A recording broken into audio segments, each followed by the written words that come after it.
어떤 사람이 자기 집 개가 옆집 친구네 토끼를 입에 물고 있는 것을 발견을 했습니다. 깜짝 놀라 빼앗아 보니까 토끼는 이미 죽어 있었습니다. 친구가 그 토끼를 얼마나 아끼는지를 잘 알고 있었던 이 사람은 도저히 자기 개가 자네 토끼 물어 죽였네 말할 용기가 나지를 않았습니다. 그래서 죽은 토끼를 깨끗이 씻기고 곱게 화장을 시킨 후에 향수까지 뿌려서는 밤중에 몰래 친구네 집 담장을 넘어가서 토끼장에다가 살짝 넣어두고 왔습니다. 그런데 그 다음날 이튿날 아침 옆집 친구가 와서 이렇게 말하는 것이었습니다. 여보게, 우리 동네에 아무래도 이상한 놈이 있는 것 같아. 글쎄 우리 집 토끼가 사흘 전에 죽었거든. 그래서 땅에다 파묻었는데 어떤 녀석이 그놈 판에서 목욕을 시키고 화장에다가 향수까지 뿌려서 토끼장에 도로 갖다 놓네. 세상에 별 미친놈도 다 있어. 졸지에 미친놈이 돼버린 이 사람은 아무 소리도 못하고 고개만 끄덕거렸다고 합니다. 미식 축구 레드스키 팀의 전 코치였던 자 깁스라고 하는 사람의 경험입니다. 자기가 그렇게 경험해놓고는 그는 그 일을 통하여 배운 영적 진리를 이렇게 적어놓고 있습니다. 오늘날 많은 기독교인들이 죽은 토끼 목욕시켜 화장시키는 것처럼 생명도 없으면서 종교적인 흉내만 내고 있다. 생명도 없으면서 종교적인 흉내만 내고 있다. 죽어 땅에 파묻은 토끼는 아무리 깨끗이 목욕시키고 화장을 시켜도 여전히 죽은 토끼일 뿐입니다. 다시 살아나지 않습니다. 죽은 토끼에게 아무리 향수를 뿌려도 그 죽은 토끼는 시간이 지날수록 점점 더 푹푹 썩는 냄새만 발동할 것입니다. 오늘날 많은 신앙인들이 죽은 토끼 화장하는 것처럼 생명도 없으면서도 종교적인 흉내만 내는 경우들을 너무 많이 봅니다. 예배에 가끔 참석하고 성경 공부 조금 하고 찬송 좀 부르다가 그리고 착한 일도 조금씩 하다가 보면 조금씩 우리가 영생을 얻는 것 아닐까 하고 착각합니다. 세월만 좀 흘러가면 거룩해질 것이라고 기대를 합니다. 하지만 다시 말씀드립니다. 죽은 토끼는 아무리 깨끗이 씻어주시고 향수를 뿌린다 할지라도 죽은 토끼는 여전히 죽은 토끼일 뿐입니다. 우리 기독교 신앙은 죽은 시체에 화장하는 것이 아닙니다. 기독교 신앙은 완전히 처음부터 다시 태어나는 신앙 고백입니다. 위로부터 새로운 생명을 완전히 다시 받아 중생하는 것, 다시 태어나는 것, 이게 바로 기독교 신앙의 핵심입니다. 예수님께서는 이것이 얼마나 중요한 진리인지를 강조해서 말씀하고 계십니다. 내가 진실로 진실로 너희에게 이르노니, 내가 진실로 너희에게 이르노니, 이것도 굉장히 강조하는 겁니다.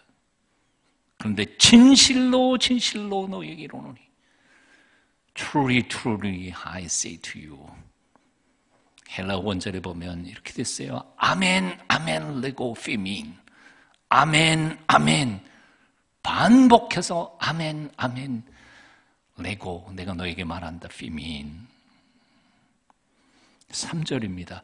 진실로 진실로 내게 이르노니 사람이 거듭나지 아니하면 하나님 나라를 볼 수 없느니라. 5절입니다. 진실로 진실로 내게 이르노니 사람이 물과 성령으로 거듭나지 아니하면 하나님 나라에 들어갈 수 없느니라. 엄청나게 중요한 것이라는 말입니다. 예수님의 이 말씀을 현대적으로 오늘날 용어로 이렇게 바꿔본다면 이렇게 말하시는 겁니다. 이거 정말 중요한 거다. 너 잊어서는 안 돼. 꼭 기억해. 내가 거듭나지 않는다면 너 하나님 나라를 볼 수도 없고 들어갈 수도 없어. 형식적인 종교 생활이 중요한 게 아니야. 예배, 기도, 헌금, 봉사, 섬김 다 중요하지만 그것보다 더 중요한 게 있다. 너는 근본적으로 위로부터 다시 확 뒤집어져서 새롭게 태어나야만 한다.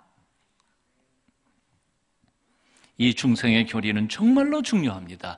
성경이 그 어떤 진리보다도 훨씬 더 중요한 진리입니다. 왜냐하면 태어나지 않은 아기가 자랄 수 없는 것처럼 영적으로 중생하지 않은 사람은 하나님의 백성이, 하나님의 자녀가 그리스도인이 아니기 때문에 그렇습니다. 흉내는 낼 수 있지만 생각해 보십시오. 태어나지도 않은 사람이 어떻게 주민등록증 받을 수 있어요? 그런 거 보셨어요? 아직 태어나지도 않은 아이가 어떻게 부모님의 상속권을 받을 수 있어요?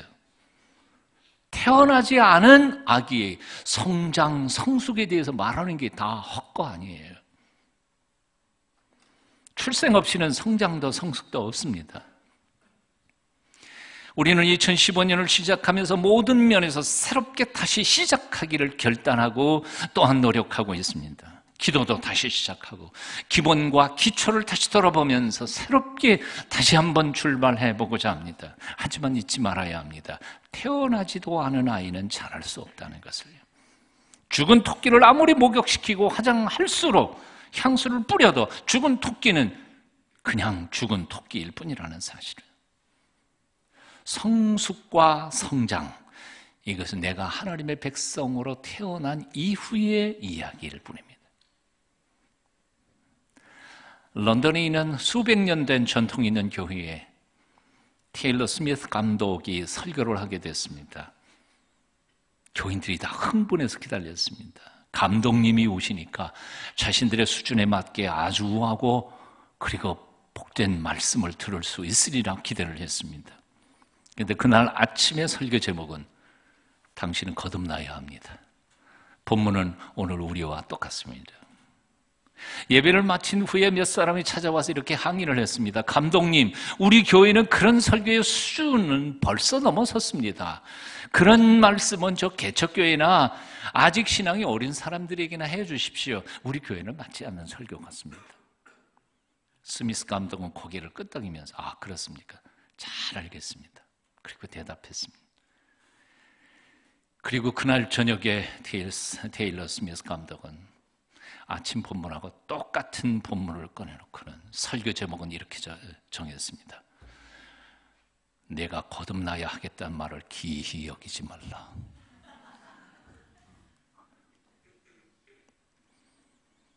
수준이 어떻든 전통이 어떻든 평생을 믿었던 상관없다는 거예요. 넌 거듭나야 된다는 거예요. 중생하지 않고는 그리스도인이 아니라. 오늘 본문을 보면 니고데모가 예수님께 나와 말합니다. 라비여, 우리가 당신은 하나님께로부터 오신 선생이신 줄을 아나이다. 하나님이 함께 하시지 않으시면 당신의 행하시는 이 표적을 아무도 할 수 없겠기 때문입니다. 아주 논리적이었습니다. 그리고 신학적이었습니다.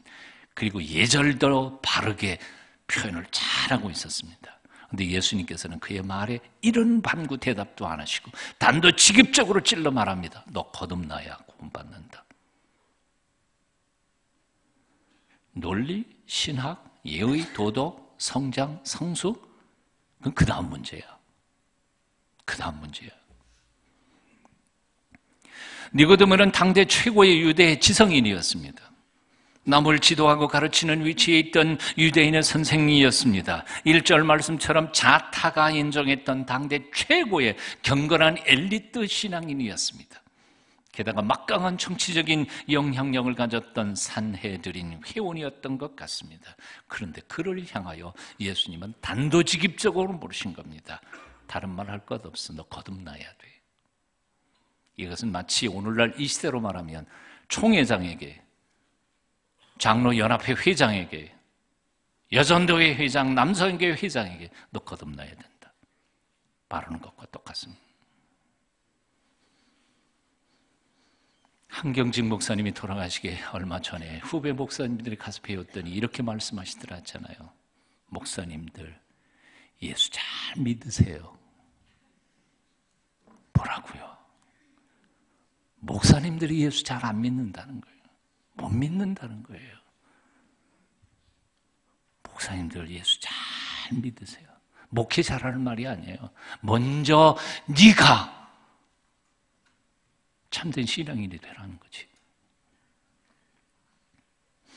전도 폭발 훈련 시의 훈련의 핵심이라고 말할 수 있는 두 가지 진단 질문이 있습니다. 그 첫 번째 질문은 이것이죠. 만일 오늘 밤 세상을 떠나신다면 천국에 들어갈 확신이 있으십니까? 대답하세요, 속으로. 두 번째 질문은 이렇습니다. 만일 오늘 밤 세상을 떠나 하나님 앞에 섰는데 하나님께서 내가 왜 너를 나의 왕국에 들여보내주어야 하느냐? 그렇게 물으신다면 뭐라고 대답하시겠습니까? 그런데 이런 질문 앞에 평생을 믿었다는 수많은 사람들이 당황하는 모습을 저는 수도 없이 많이 봤습니다. 심지어는 신학생도 당황하고요. 목사님도 당황하고요. 왜 그런지 아세요? 우아하게 종교적인 흉내는 냈을지 모르지만 거듭나는 중생의 체험은 해본 적이 없기 때문입니다. 성경 공부도 하고 봉사와 섬김도 적당히 할 뿐 아니라 예배도 빠지지 않고 잘 다녔습니다. 심지어는 신학적 토론, 교회 개혁, 침을 튀기면서 논쟁도 합니다. DDS도 다 했습니다. 1대1 다 했습니다. 하지만 위로부터 다시 태어나는 중생의 체험을 한 적이 없기 때문이에요. 성숙에 대하여 얘기할 때가 아닙니다. 하나님의 자녀인가 아닌가를 따질 때라는 거지. 예수님은 당대 최고의 종교 지성인인 니고데모에게 단도직입적으로 말씀하셨습니다. 너는 거듭나야 한다. 오늘 이 아침에 저도 여러분들에게 단도직입적으로 질문합니다. 여러분들은 거듭나셨습니까? 나는 교회에 얼마나 오래 다녔느냐 묻고 있는 게 아닙니다.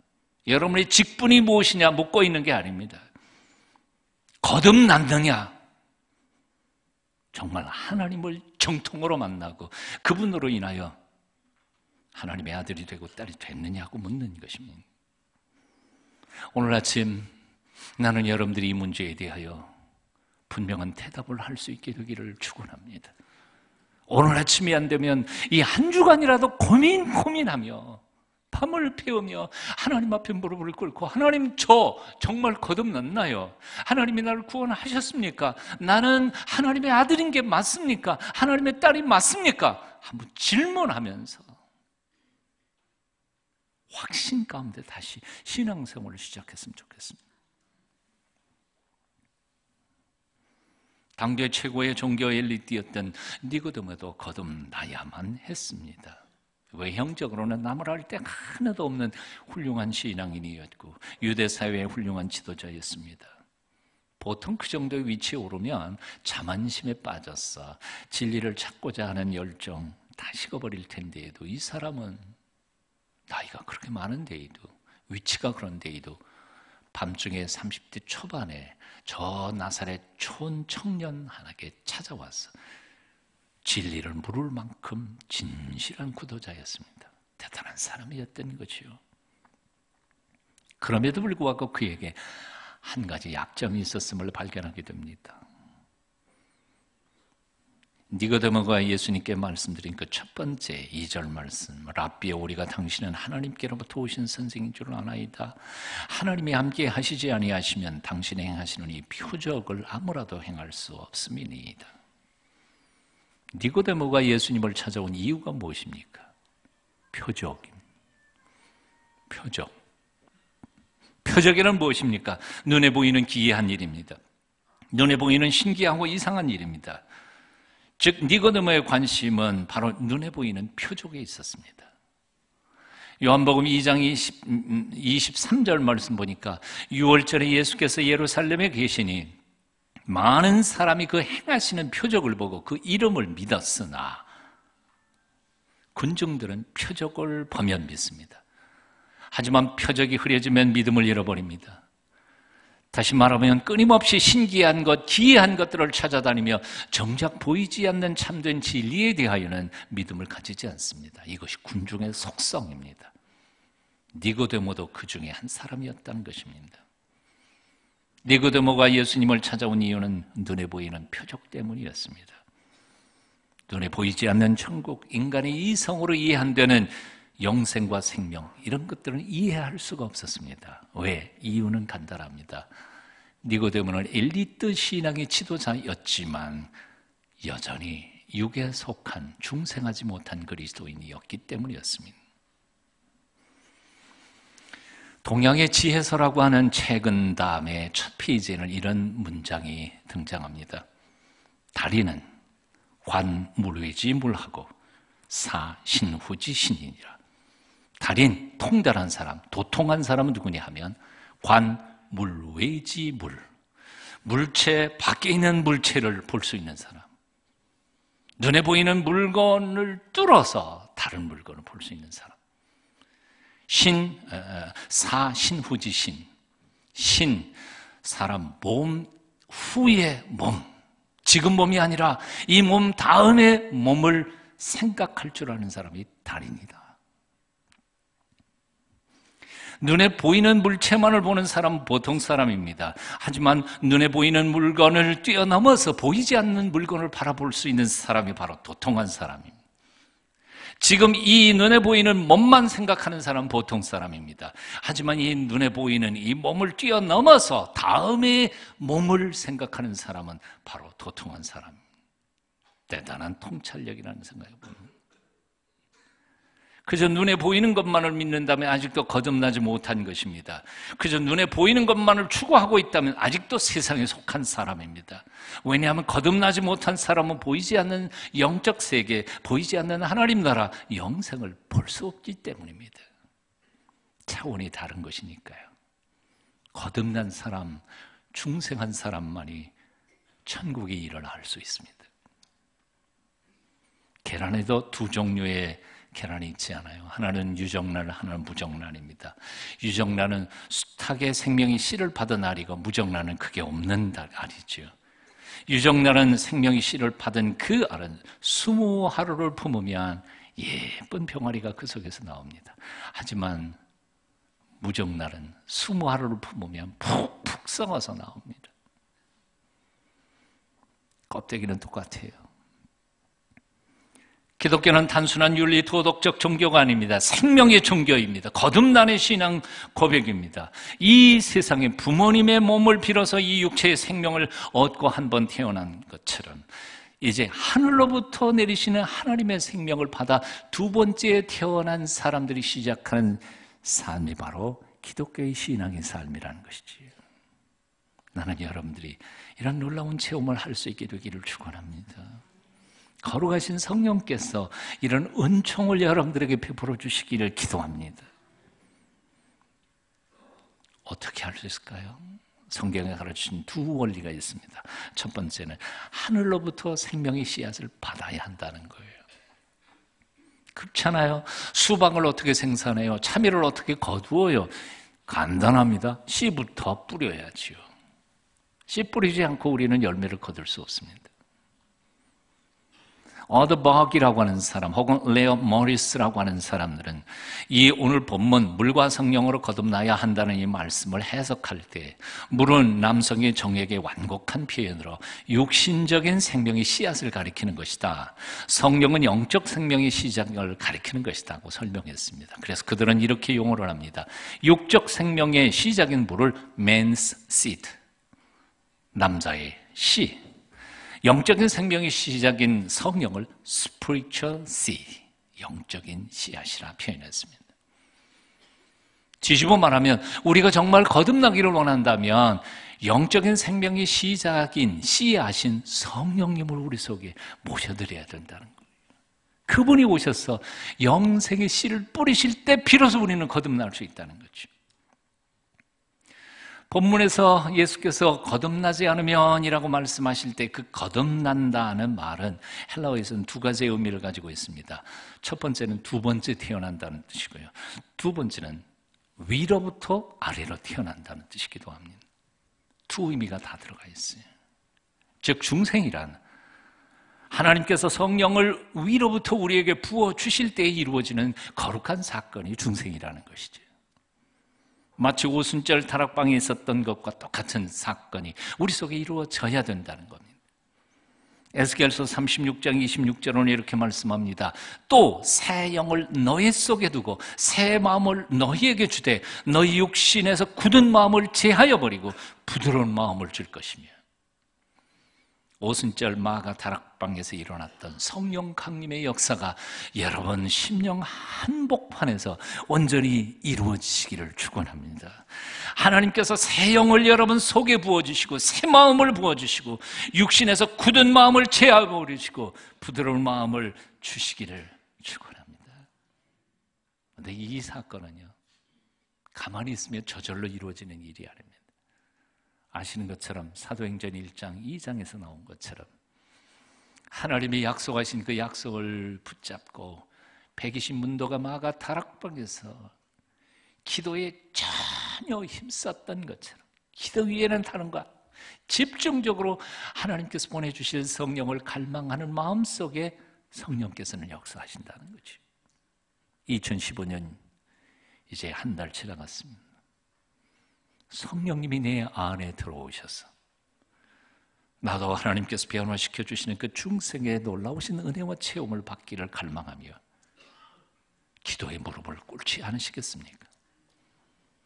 갈망하는 자에게, 구하는 자에게 하나님께서 반드시 주실 줄로 믿습니다. 두 번째로 하나님께서 주시는 생명의 씨앗은 믿음으로 받아야 된다는 거예요. 뭐가 보이는 것도 아니고 들리는 것도 아니고 그래서 믿음으로 받아야 된다는 거예요. 요한복음 3장 1절부터 8절까지는 중생의 필요성에 대하여 거듭나야 한다는 말씀에 대하여 가르쳐주고요, 10절부터 15절까지는 어떻게 중생하는지 그 방법에 대하여 가르쳐주고 계세요. 어떻게 중생해야 할 수 있는가. 14절 15절에는 이렇게 말씀합니다. 오늘 읽지는 않았어요. 모세가 광야에서 뱀을 든 것 같이 인자도 들려야 하리니 이는 저를 믿는 자마다 영생을 얻게 하려 하심이니라. 이스라엘 백성들이 광야에서 범죄했을 때 하나님은 그들에게 심판을 내리셨습니다. 독이 아주 강한 불뱀을 보내서 그 백성들이 하루에도 수천 명씩 죽어가고 있었습니다. 모세가 하나님 앞에 매달리고 기도할 때 하나님께서 그 뱀에 물린 자들이 살아날 수 있는 방법을 허락해 주셨습니다. 근데 그 방법이 너무 이상한 것이었습니다. 아시죠? 구리뱀을 만들어가지고 장대 높이 매달아 놓고 이걸 보는 자가 살아난다. 사실 하나님이 이런 방법을 택해 주셨으면 좋았을 거예요. 무슨 풀을 뜯어서 집에 해가지고 독을 빼라. 얼마나 이해가 돼요. 아니면 물린 자국을 입으로 빨아서 독을 뺀 후에 뭘 먹어라. 그럼 얼마나 쉬울 것 같아요. 그런데 이게 말도 안 되는, 무슨 구리뱀 만들어가지고 그걸 쳐다보면 내 몸속에 돌고 있는 이 독이 빠진다니, 이게 말도 안 되는 거 아니에요. 그러니까 똑똑한 사람들은 안 봐요. 머리 좋은 사람들은 안 봐요. 그래서 낫겠냐. 근데 여기에 하나님의 뜻이 있는 거죠. 인간의 지성, 논리가 아니라 하나님 말씀에 대하여 어떻게 전적으로 순종하는 그 순종의 행위를 보시고 하나님이 그들을 고쳐주신 겁니다. 이거 굉장히 중요한 거예요. 구리뱀이 그들의 독을 없앤 게 아니에요. 구리뱀을 만들어 올려다 놓고 보는 자, 그 순종의 행위를 보시고 하나님이 그들을 고쳐주신 것이지. 여기서 중요한 것은 바로 믿음의 순종이라고 하는 것입니다. 이런 일이 수백 년 뒤에 한 번 더 있어졌습니다. 아시는 것처럼 갈보리산 꼭대기에 십자가가 세워졌습니다. 예수님께서 인생의 모든 죄를 짊어지시고 십자가에 높이 달려 죽으신 것입니다. 그리고는 하늘아버지께서 인생들을 향하여 말씀하십니다. 내 아들이 너희 모든 죄를 대신 짊어지고 죽었다는 이 사실을 믿어라. 그리고 그 십자가를 바라보아라. 십자가가 너희의 허물과 죄를 다 용서하리라. 그래서 이 십자가, 기적을 바라는 유대인들에게는 이 십자가는 멍청한 일입니다. 아니, 사형수가 죽은 나무 십자가 뭐하러 바라보느냐 하는 겁니다. 제 목숨조차 건지지 못한 사형수, 나약한 사형수가 어떻게 우리를 구원할 수 있겠느냐는 겁니다. 지혜를 찾는 헬라 사람들에게도 이 십자가는 어리석기 짝이 없는 것이었습니다. 그래서 사람들은 십자가를 바라보기를 싫어합니다. 이에 대하여 사도 바울은 그의 편지 속에서 이렇게 적고 있습니다. 유대인은 표적을 구하고 헬라인은 지혜를 찾으나 우리는 십자가에 못 박힌 그리스도를 전하니 유대인에게는 거리끼는 것이요 이방인에게는 미련한 것이로되 오직 부르심을 입은 자들에게는 유대인이나 헬라인이나 그리스도는 하나님의 능력이요 하나님의 지혜니라. 사도행전 2장 38절 이하에서 이스라엘 백성들이 형제들아 우리가 어찌할꼬 하고 회개할 때 베드로는 담대하게 이렇게 외칩니다. 너희가 회개하여 각각 예수 그리스도를 이름으로 세례를 받고 죄사함을 얻으라. 그리하면 성령을 선물로 받으리니. 성령, 그분이 바로 우리를 중생케 하는 하나님이 보내주시는 생명의 씨앗이라는 것이죠. 위대한 과학자여 철학자였던 파스칼, 1654년 11월 23일 밤에 하나님을 정통으로 만나 중생했다고 그는 기록하고 있습니다. 과학자니까요, 정확히 기록해 놓고 있어요. 그날 밤 10시 30분부터 12시 30분까지 그분을 만났다는 거예요. 어떻게 만났는지 그 자세한 건 잘 모르겠는데 여하튼 자기가 잊어보지 않으려고 그걸 적어놨어요. 그 감격을 잊지 않기 위해서 양폐지 위에다가 그때의 감격을 써서 해놓고는 평생 자기가 입는 옷 섬 안에다가 그걸 꼬매고 입고 다녔어요. 몰랐어요. 근데 그가 파스칼이 죽은 다음에 장례를 치르려고 옷을 보니까 거기 양피지가 붙었던 거지. 그 양피지에는 맨 첫 줄에 이렇게 썼습니다. 불. 그리고는 설명이 없어요. 아마도 우리는 짐작하죠. 와, 이 죄 많은 인간이 살아계신 하나님을 딱 만나니까 이게 뭘로 표현을 하겠어요? 막 불을 확 뒤집어 쓴 것 같은 느낌이 들었는지도 모르죠. 그래서 불 그렇게 썼어요. 그리고 그 다음 문장은 이렇게 이어가요. 아브라함의 하나님, 이삭의 하나님, 야곱의 하나님. 그러면 또 점 찍었어요. 근데 여러분 파스칼의 빵세를 읽어 보셨으면 아실 거예요. 그는 이렇게 고백했죠. 아브라함의 하나님, 이삭의 하나님, 야곱의 하나님, 살아계신 그 하나님은 철학자의 하나님이 아니시다. 자기는 철학자의 하나님, 과학자의 하나님으로 만나려고 그랬는데 만나보니까 그런 하나님 아니시더라는 거예요. 그래서 마지막 그거 할 때 양피지에도 그렇게 써놨어요. 아브라함의 하나님, 이삭의 하나님, 야곱의 하나님, 살아계신 하나님. 확실히, 너무나 확실히 가슴에 넘치는 예수 그리스도의 기쁨, 이 평화. 나의 하나님, 너의 하나님, 당신의 하나님이 나의 하나님이십니까? 하나님 이외의 세상 모든 것은 난 다 버렸습니다. 오직 그분만을 복음서에서 내가 만날 분. 인간 영혼의 위대함이여, 오 공의로우신 아버지여, 세상은 당신을 알지 못합니다. 그런데 저는 당신을 압니다. 기쁨, 기쁨, 기쁨, 기쁨의 눈물. 나는 주님으로부터 떠났었습니다. 생명수 강가를 떠났었습니다. 나의 하나님, 나를 용서해 주시겠습니까? 나를 영원히 버리지 말아 주십시오. 참되신 하나님, 그리고 당신께서 보내주신 예수 그리스도, 그분을 아는 것이 내게 영생입니다. 예수 그리스도, 예수 그리스도. 나는 그를 떠났었습니다. 피했습니다. 부인했습니다. 십자가에 그를 못 박았습니다. 그에게서 영원히 떠나지 않도록 나를 든든히 붙잡아 주소서. 달콤하고 완전한 재결합, 예수 그리스도께 전적인 항복, 영원한 기쁨, 결코 당신의 말씀을 잊지 않겠습니다. 와, 읽을 때마다 제가 감격해요. 물론 모든 사람이 이런 경험을 하게 되는 것은 아닐 것이라고 생각합니다.